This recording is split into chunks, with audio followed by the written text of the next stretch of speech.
Inilah hakikat dari gereja. Kalau saudara-saudara membaca pengakuan iman Nisea Konstantinopel, maka di situ kita mengiklarkan pengakuan iman kita. Aku percaya akan satu gereja yang kudus, katolik, dan apostolik. Itulah sifat dari gereja. Jadi gereja tidak sekedar membawa sebuah komunitas yang sifatnya sosial saja. Itu hanya bagian dari gereja. Itu bagian dari diakonia. Tapi gereja juga tidak hanya memberikan sifat kesaksian saja. Sebab kalau kesaksian saja tanpa pelayanan yang sifatnya sosial, itu seperti memisahkan Kristus dengan kerajaannya. Gereja juga bersifat persekutuan karena ada eklesia.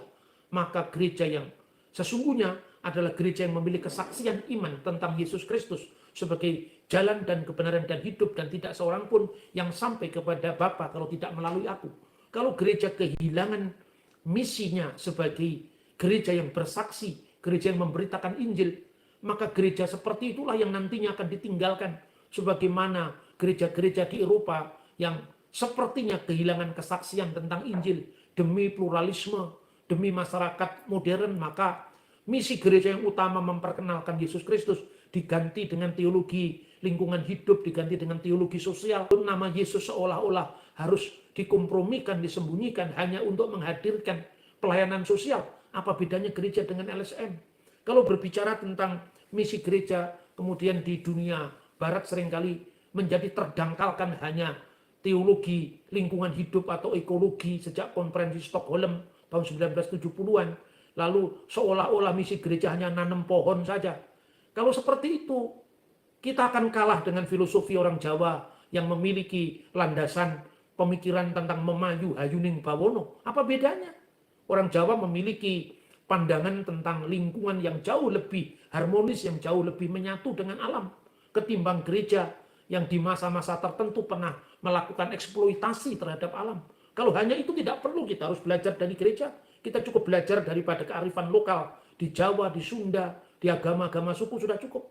Maka gereja tidak boleh kehilangan asin garamnya, yaitu kesaksian iman tentang Yesus Kristus yang adalah jalan dan kebenaran dan hidup, dan salibnya yang membebaskan, kemudian ajaran yang diterus sampaikan tanpa putus dari para rasul, sehingga kita mendapatkan istilah gereja yang apostolik. Dan Roh Kudus mengajar gereja lewat komunitasnya. Makanya kemudian ada konsili-konsili ketika bangsa Israel punya leluhur iman. Mereka berdoa dengan Elohi Abraham, Elohi Yitzhak, Elohi Yakub, Magen Abraham. Allah yang mereka beritakan adalah Allah Abraham, Allah Ishak, Allah Yakub, perisai Abraham. Maka gereja tidak memiliki keterikatan fisik dengan Abraham, Ishak, dan Yakub.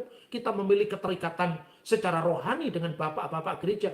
Dari Yesus kepada 12 rasul pada 70 murid, terus menerus sampai kepada konsili-konsili bapak-bapak gereja, dan akhirnya gereja modern. Gereja yang tanpa putus berkembang dari zaman rasuli inilah yang diikrarkan oleh pengakuan iman kita. Sebelum skisma antara gereja barat dan timur, Katolik dengan Ortodok, Protestan dengan Katolik, kita semua percaya satu gereja yang kudus, Katolik, dan apostolik. Maka inilah spiritnya persekutuan kita, inilah spiritnya eklesia itu. Jangan kita kehilangan salah satu dimensi yang penting dari gereja itu sendiri.